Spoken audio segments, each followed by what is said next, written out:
kind of I clear love this girl, Malissa. difference here, and that is, from the early days, from Monday and Tuesday, there's a lot of conversation of Ferguson, and Ferguson in the context of Baltimore, and it does feel to me like when you see this mayor elected in part by the black political power in this city, when you see this attorney who clearly has a sense of not only sort of personal but electoral connection to this community, at least at the moment, we're having very, very different responses from that city government. We don't know what it's all going to end up being, but sort of the Ferguson comparison now falls apart completely. And I guess I'm wondering how you build on that in the activism, the kind of ongoing activism that will go on after the cameras leave.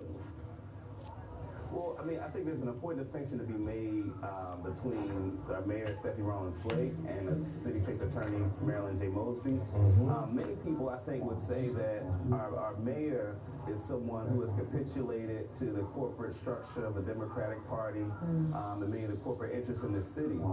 And I think as we see what happens, in our society writ large, is that oftentimes individual black people are put in positions of power, leadership, in white-controlled dominating institutions, which brings more black people into those institutional arrangements, which undermines our ability to develop a kind of communal, independent black institution building as the basis of our work. And so Marilyn Mosby being elected was important because she was elected, as was alluded to earlier, for the purpose of prosecuting law enforcement officials. And she didn't get the same kind of corporate support. She was outspent tremendously by the incumbent. But she was able to get the grassroots support she needed, and I think this is what kind of gives her, and it was very courageous of her to do what she did yesterday, but I think she knows the kind of support she has behind her, and that's important. That's an important contrast. And I think if I could just say something else really quickly, because I think the Ferguson comparison is important, because I think people reduce racism to individual, white folks in leadership, black people who are succumb to white folks, and I think Baltimore shows the sophistication of white supremacy and how it operates, how it takes black figures, put them in institutional positions to give the veneer of justice when really the same institutional arrangement exists.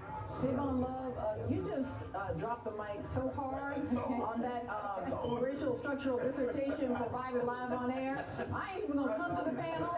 I'm just going to let the panel breathe in the commercial break, and then I'm going to let them respond when we come back. Dayvon Love in Baltimore, Maryland. Damn.